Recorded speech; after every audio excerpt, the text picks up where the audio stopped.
جی ناظرین، آج ہم ضلع چکوال کے نوائی علاقے تھنیل فتوئی میں موجود ہیں۔ آج ہمارے پروگرام دوسرے پروگراموں سے کافی ہٹ کے ہے۔ آج اس پروگرام میں ہمارے ساتھ جو شخصیت موجود ہے، کئی لوگوں کو دیکھا ہے کہ وہ اس سٹیج پہ مانگ رہے ہوتے ہیں، بھیک مانگ رہے ہوتے ہیں۔ ان کے لیے بھی یہ ایک پیغام ہے، ایک سبق ہے۔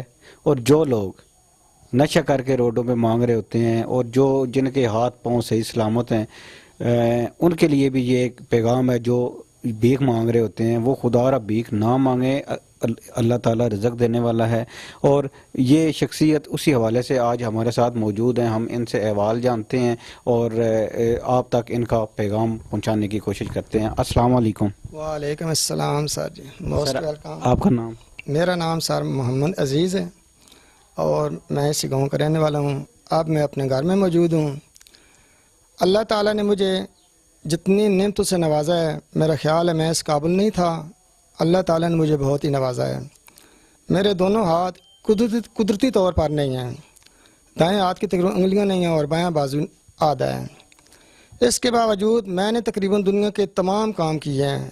اب میں جس جگہ پہ بیٹھا ہوں، اس کمرے کا یہ فرش جو ہے، یہ بھی خود میں نے اپنے ہاتھوں سے بنایا ہے۔ اس کے علاوہ تقریباً میں اس گاؤں میں بھی، اسی گاؤں میں ہی سکول میں تدریس کے فرائض انجام دیتا ہوں۔ تقریباً 28 سال ہو گئے ہیں۔ آج تک الحمدللہ کسی آدمی نے میرے ساتھ کوئی ایسا گلہ شکوہ نہیں کیا کہ آپ نے ہمارے بچوں کو نہیں پڑھایا یا آپ کمچور ہیں یا سکول نہیں آتے۔ الحمدللہ میں فخر سے کہہ سکتا ہوں کہ میں نے پوری دیانتداری کے ساتھ اپنے بچوں کو پڑھایا ہے۔ اس کے علاوہ جو فارغ ٹائم ہوتا ہے، وہ ایک ہمارے گاؤں کی مسجد ہے محلہ بجال میں وہاں پر امام مسجد کے فرائض انجام دیتا ہوں۔ اللہ تعالیٰ کے لاکھ لاکھ احسان ہے کہ اس نے تقریباً 96 میں مجھے اور میرے والد صاحب کو حج کی سعادت نصیب فرمائی، اور اس کے بعد 2008 میں میری بیوی اور ایک میرا چھوٹا بچہ، اللہ تعالیٰ نے دوبارہ مجھے اپنے گھر اور اپنے پیارے حبیب صلی اللہ علیہ وسلم کے گھر کی زیارت نصیب فرمائی۔ الحمدللہ میں تمام اپنے بھائیوں، خصوصی طور پر جو ڈسیبل ہیں، ان کو یہ دعوت فکر دیتا ہوں کہ دنیا کا کوئی ایسا کام نہیں ہے جو آپ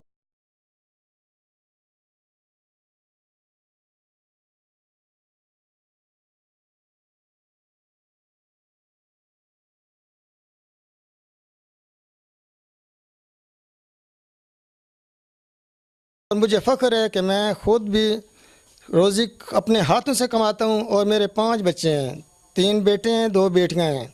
میرا سب سے بڑا بیٹا میٹرک کے بعد 3 سال اس نے ڈپلومہ کیا ہے۔ اس کے بعد دوسرا بیٹا سخاوت حسن، وہ 3 سال ڈپلومہ کرنے کے بعد اب لاہور پڑھ رہا ہے، انجینئرنگ کر رہا ہے۔ اس کے علاوہ میری چھوٹی بچی قرآن پاک حفظ کر کے فرسٹ ایئر میں میڈیکل کی طالبہ ہے، دوسری میٹرک میں ہے، اور یہ آخری بچہ میرا 7th کلاس میں پڑھ رہا ہے۔ تو میں دعا کرتا ہوں کہ اللہ پاک ہر ایک خصوصاً طور پر ڈسیبل آدمی کو اپنے ہاتھوں سے کمانے کی توفیق عطا فرمائے۔ کہاں پہ آپ کو کوئی ڈسیبل یا کوئی ایسی چیز نظر آ رہی ہے تو اس چیز کو کاپی کرنا چاہیے۔ اور یہ جو ہم لوگ نماز چھوڑ چکے ہیں، عبادت چھوڑ چکے ہیں، اور اللہ تعالیٰ ہر وقت رو رہے ہوتے ہیں یا وہ چیزیں کر رہے ہوتے ہیں، تو وہ ایک یہ ہمارے سامنے ایک مثال ہے، اس چیز سے بچنا چاہیے۔ عزیز صاحب، آپ اپنے بچپن کے بارے میں تھوڑا سا بتائیے گا، کیونکہ یہ کیا آپ کا شروع سے اسٹارٹ سے ہی بچپن سے ہی یہ چیز ہے آپ کی، یا بعد میں آپ کے ساتھ کوئی مصائب ہوا ہے؟ میری سر یہ جو کمی ہے یہ بچپن سے ہی ہے۔ جب سے میں پیدا ہوں اللہ تعالیٰ نے مجھے ماں کے پیٹ سے یہ کمی دی ہے۔ اس کی وجہ ہے کہ دنیا کی باقی تمام کمیاں تو پوری ہو سکتی ہیں، لیکن جو کمی ماں کے پیٹ سے لے کر انسان آتا ہے وہ کبھی پوری نہیں ہو سکتی۔ لیکن دوسری طرف میں یہ کہوں گا کہ یہ کمی اگر اللہ تعالیٰ نے مجھے دی ہے تو دوسری طرف سے مجھے اللہ تعالیٰ نے اتنا نوازا ہے کہ یہ کمی میں محسوس نہیں کرتا۔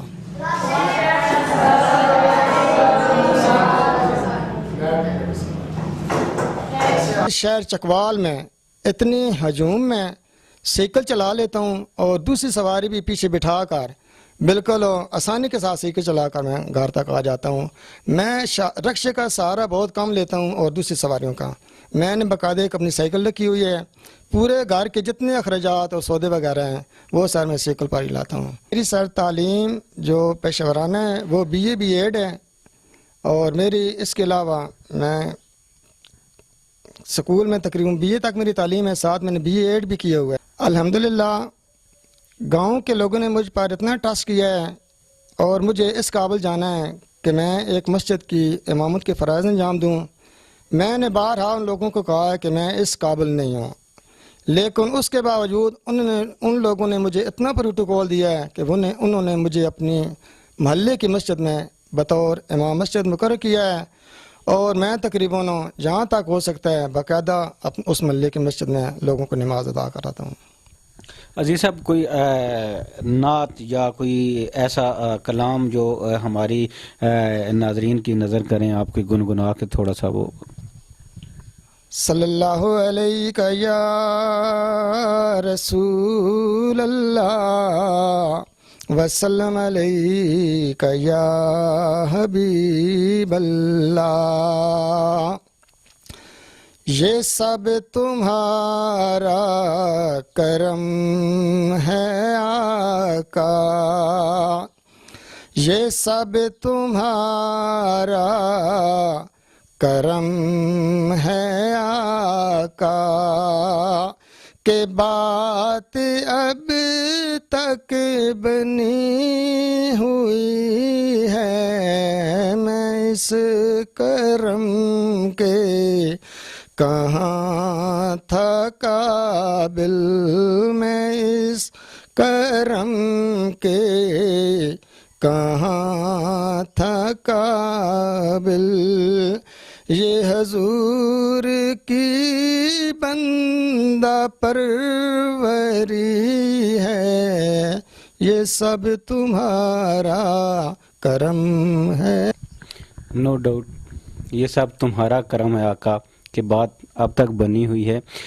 عزیز صاحب، کتنے پختہ دل ہیں، کتنے پختہ مائنڈ ہیں، اپنی ہر بندہ اپنی لائف میں اسٹرگل کرتا ہے کچھ پانے کے لیے، وہ ساری کوشش کرتا ہے، لیکن اس کو کچھ کمی ہو لیکن وہ اپنی اس کمی کو وہ ظاہر نہیں کرتا، اور ایک حوصلہ، ایک لگن ہو بڑھنے کی آگے۔ تو یہ ہمارے سامنے ایک مثال موجود ہے عزیز صاحب کہ انسان میں اگر آگے بڑھنے کی یا کچھ پانے کی لگن ہو تو وہ ہر چیز کا مقابلہ کر سکتا ہے اور کافی اپنے آپ کو امپروو کر سکتا ہے۔ باقی اس رب کی ذات ہے کہ جو انسان کو کہاں سے کہاں لے جاتی ہے۔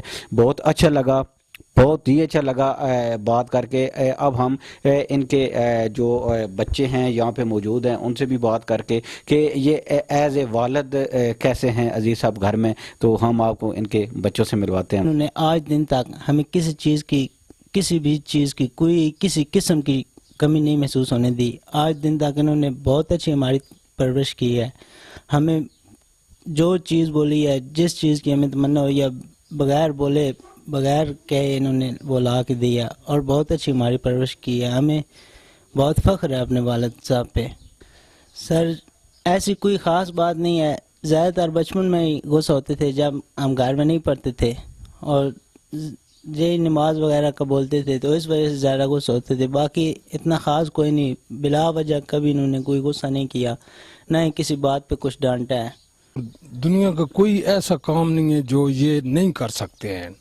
پنچر خود لگا لیتے ہیں، سائیکل میں ہوا خود بھر لیتے ہیں، چلا لیتے ہیں، مجھے بھی بٹھا کر سائیکل چلا لیتے ہیں۔ یہ بیٹھک ہم دونوں بھائیوں نے مل کر بنائی تھی۔ مستری کا بھی کام تھوڑا بہت آ، یہ تیسی کرنڈی رندہ، یہ چارپائیاں ٹھوکنی، چارپائیاں بننیاں، ہر چیز مطلب ہے پینٹ پوری، یہ وائٹ واشنگ گھر اپنا خود کرتے ہیں۔ یہ آگے لکھا ہوا ہے، یہ سب ان کی اپنی کاروائی ہاتھوں کی۔ یہ گیٹ ماشاءاللہ دیکھیں جی، یہ کافی ہیوی قسم کا ہے، کافی بھاری ہے، اور یہ ویسے کیا کام؟ یہ دانے صاف کرنے کے لیے، دانے صاف، گندم کے دانے صاف کرنے کے لیے یہ یوز ہوتا ہے، چھاننا کہتے ہیں اس کو، اور یہ خود سے تیار کیا ہے، کافی ہیوی قسم کا جوڑ ہو سکتا ہے نہ لگے، انہوں نے لگا کر یہ تیار کر لیا ہے جی ہے نا۔ تو مطلب ہے ہر قسم کا ایک وہ بندہ جو بالکل 100% فٹ ہے، اس کی طرح یہ تمام کام آل راؤنڈ جس کو کہتے ہیں نا، وہ کام کر سکتے ہیں۔ حج بھی انہوں نے کیا ہوا ہے، عمرہ بھی ماشاءاللہ کی ہوئی ہے،